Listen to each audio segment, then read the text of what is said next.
యోనా వచ్చి యెహోవాతో ఏమంటున్నాడు తెలుసా? వారందరూ బాగుపడితే చూసి యోనా ఏమంటున్నాడో తెలుసా? నేను చావడం బెటరు. ఎందుకు చచ్చిపోవాలి యోనా? అంతమంది బాగుపడితే ఎందుకు చచ్చిపోవాలి? ఏమిటో కొంతమందికి ఇందాక నేను అన్నట్టుగా ఎవరైనా బాగుపడితే అబ్బే అస్సలు మనస్సు కుదురుగా ఉండనే ఉండదు. వాళ్ళు ఆత్మీయంగా బాగుపడ్డారండి. పాపంలో జీవించే వాళ్ళు కాస్త ఆ పాపాన్ని విడిచిపెట్టి ప్రభువుని నమ్ముకున్నారండి. సంతోషించాల్సిన సేవకుడు ఏం చేస్తున్నాడు తెలుసా?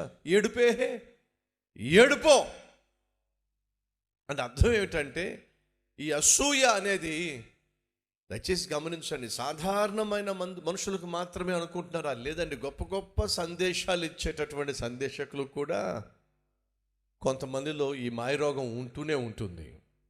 ఎవరైనా బాగుపడుతూ ఉంటే, ఏ సేవకుడైనా, ఏ సంఘమైనా, ఏ పరిచర్య అయినా వర్ధిల్లుతూ ఉంటే ఎందుకో చూడలేరండి, ఎందుకో సంతోషించలేరండి, ఎందుకో దేవుణ్ణి మహింపరచలేరండి.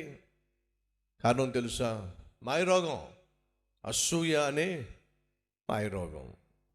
ఎందుకు చెప్పు సహోదరి సహోదరుడా? ఎదుటివాడు బాగుపడితే అలా ఏడుస్తున్నావు. కాస్త మంచి వస్త్రాలు ధరిస్తే ఏడుస్తావు.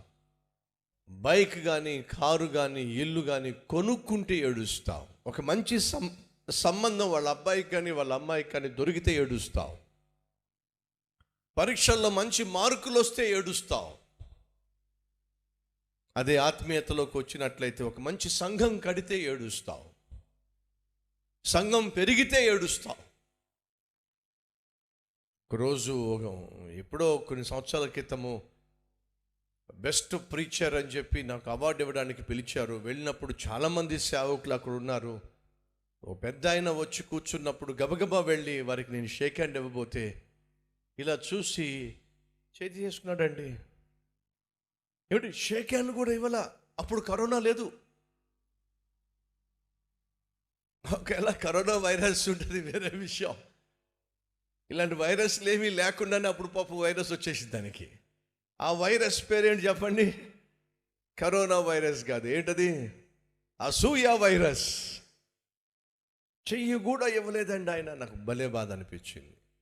ఇలాంటి చేదు అనుభవాలు నేను ఎదుర్కొన్నాను కాబట్టి సాధారణంగా బయట మీటింగ్స్కి వెళ్ళడానికి ఇష్టపడను. నేను వచ్చేంత వరకు వాళ్ళ ముఖాలన్నీ వెలిగిపోతా ఉంటే పొరపాటు నేను స్టేజ్ ఎక్కానంటే అంతే, కరెంటు పోద్ది. నిజం. అప్పుడు దాకా వెలిగిపోతున్న ముఖాలు కాస్త అంతే ఇలా